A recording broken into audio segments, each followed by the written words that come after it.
Thank you, member. Member for Burnaby North. Thank you, Mr. Speaker. Imagine, if you will, it's the middle of the night. You wake up. You hear a noise. It sounds like someone is trying to break into your house. You call 911. Not so fast, says the dispatcher. Let's not jump to conclusions. Maybe the intruder has a right to be there. Maybe this is a simple misunderstanding. The dispatcher gives you a link, tells you to download a self-help kit, and hangs up. It turns out this self-help kit is 9 pages long, and it's only in English, not your first language. You're pretty sure that the first page is telling you that the purpose of the kit is to help you and the alleged intruder resolve your dispute yourselves. It provides you and the alleged intruder with information about your rights and responsibilities. It lists the circumstances under which you are not required to use the self-help kit.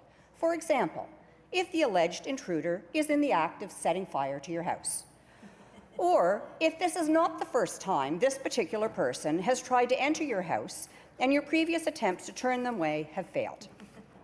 The second page spells out the 3 steps you must follow. Step 1, explain why you think this person should not be allowed to enter your house. To complete step 1, you must answer 3 questions. Question 1, is the intruder trying to enter your house illegally? It even provides possible scenarios to help you decide if their actions are illegal. You've never seen this person before. Check. This person is not using a key to open your front door. Check. This person did not ring the doorbell. Check. Question 2, is the person in the act of trying to enter your house? Question 3, is the person acting in a menacing manner? The form then tells you that if you answer yes to these 3 questions, it's reasonable to conclude the person is trying to enter your house illegally. Now you get to move on to step 2. Step 2, write it all down in a letter explaining why you want this person to go away. And now you've reached the 3rd and final step. You're supposed to unlock the front door, call the intruder over from the window they've been trying to pry open, turn on the porch light because they have to be able to read the letter that you're about to hand them explaining why you want them to go away. You hand them the letter. And if you're lucky, they too can read English. If you're lucky, they will understand that you want them to go away and they'll do so voluntarily. Or they will explain to you that it's a misunderstanding. Maybe they got confused thinking it's their house or they're a long-lost relative making a surprise visit. But what if you're not lucky and your letter did not convince them to go away? Page 3 of the kit tells you that in that case, now you can call 911 and the police will come. But it may be too late. You've already opened the front door. You've made yourself vulnerable. You're now at the mercy of someone who wants to get into your house in the middle of the night. Many years ago, I was surprised by someone trying to break into my home. I did call 911 and the police arrived within minutes. They went out of their way to make sure I was safe and that I felt safe. Imagine how different it would be had I been required to confront the intruder myself before the police would agree to come to my assistance. Imagine how scared and abandoned one would feel and how angry. And that's exactly how many working people have been feeling ever since the previous government introduced the so-called self-help kit in 2002.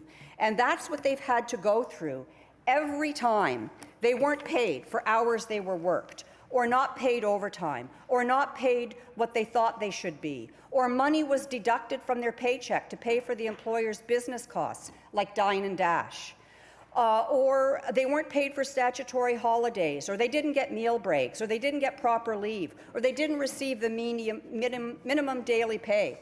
Mr. Speaker, I'm reading this from the kit itself, and there are more examples. And this is the very kit that I used as a model for my little allegory. To call it a self-help kit is a misnomer of cruel Orwellian proportions. So let me tell you a true story, an example of what really happens when someone tries to use the self-help kit to convince an employer to pay the wages owed to them. Bianca was a kitchen manager in a restaurant. Her employer was consistently underpaying her for hours worked, including overtime. She repeatedly asked her employer to pay her the wages they were withholding, and every time she was told not to worry, she would be looked after. Finally, she quit and filed a complaint with the Employment Standards Branch. She was required to participate in mediation that was conducted over the phone by an employment standards officer. The employer kept lowballing an offer and trying to get her to settle. She felt pressured by the employment standards officer to stop wasting everyone's time and just settle. She refused, and a hearing was scheduled. The employer didn't show up for the hearing. And when it was rescheduled, the employer didn't bring the paperwork that they'd been requested to provide. Finally, after months of this, she accepted a settlement that was less than what was owed to her. And in Bianca's own words, this is what she had to say.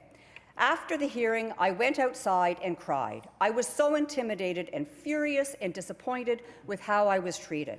Her advice to other workers, I would tell people not to bother filing an employment standards complaint unless they had a lawyer. They will just end up frustrated and even more angry. The system is not made for solving violations. The self-help kit is designed to intimidate people from filing a complaint and is complicated to understand. So let me conclude at this point, Mr. Speaker, by saying that I'm very curious to hear how a member opposite can possibly tell us what motivated them to replace what was then a workplace version of 911 with a self-help kit. Thank you.